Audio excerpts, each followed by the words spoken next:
Now, Steve's a dear friend of mine, and when he was building the Wynn, I'll never forget, he was at my home in Sun Valley. I had just gotten to meet him. It was New Year's, and everybody else was standing watching the fireworks, and I was sitting at the table, and I was basically doing a brain melt, sucking out of his brain everything I possibly could. How do you think about this? What do you do? How do you market? And here's what I learned from Steve. People don't buy products. They buy feelings. People don't buy products. They buy states. People don't buy products. They buy identities. And he and I went back and forth for about 2.5 or 3 hours and became lifelong friends for the last decade and a half. And what I learned from him is, how many of you know the 6 human needs? Let me see your hands. Raise your hand if you know the 6 human needs. So real quick, for those who've never heard it before, what's the first need that all human beings have? It's not a goal, it's not a desire, it's a need. What is it, quick? Certainty. Everyone has a need for certainty, that they can avoid pain, or ideally they can have some pleasure, but that's a survival instinct. If you have total certainty all the time, you will feel completely what? Bored. So what's the second human need? Quick. Uncertainty, which another word for uncertainty is variety. The need for surprise. Who here loves surprises? Say aye. Both. You like the surprises you want, right? Surprises you don't want, you call problems, but you need them too to be alive, and business provides plenty of variety, right? What's the third human need? The need to feel significant. Significant is the third human need, to feel significant, unique, special, important, significant. Who has the need to feel significant? Who? Who? Everybody. What do people say? I don't want to feel significant. That's how they get significance, by saying, I don't need significance. I'm more unique than you. You have the significance, I don't. Some people get significance by buying a $500,000 or $1 million car. Some people get significance by saying, I don't spend any money. I don't need a nice car. I'm so special, I don't need a nice car. It's called a reverse ego symbol. Same need, they just go about it a different way. But if you're totally significant and unique and special, that feels good, but then you feel alone, because the fourth human need is the need for connection and love. Who needs connection and love? Everybody.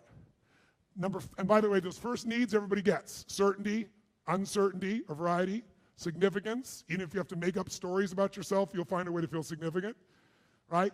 And a feeling of connection, if not love. The final two needs are the needs of the spirit. You must grow is number 5. You grow or you. If a business is not growing, what is it doing? That's a fact. There's no such thing as a stable business. You're growing or you're dying. There's no plateau that you can stay at and stick around. And lastly, number 6, you got to grow. And with what you grow, you have to contribute, because everything in the universe is either growing or dying. Everything in the universe is contributing, or it's eliminated by evolution, if nothing else.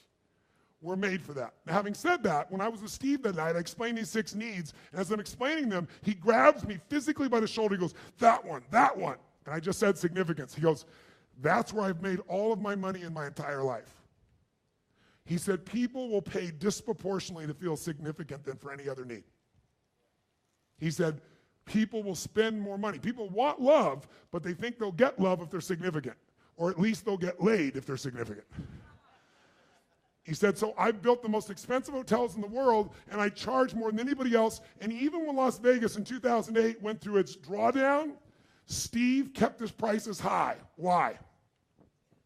Why?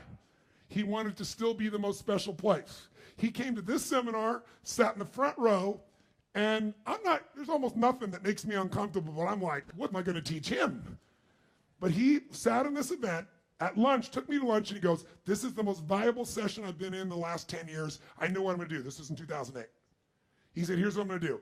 I'm going to, when all my competitors are shrinking right now because they're trying to survive, I'm going to go build this giant beach club that goes right to Las Vegas Avenue.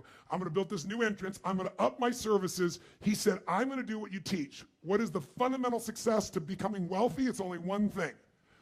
If you want to be wealthy, you have to do more for your clients than who?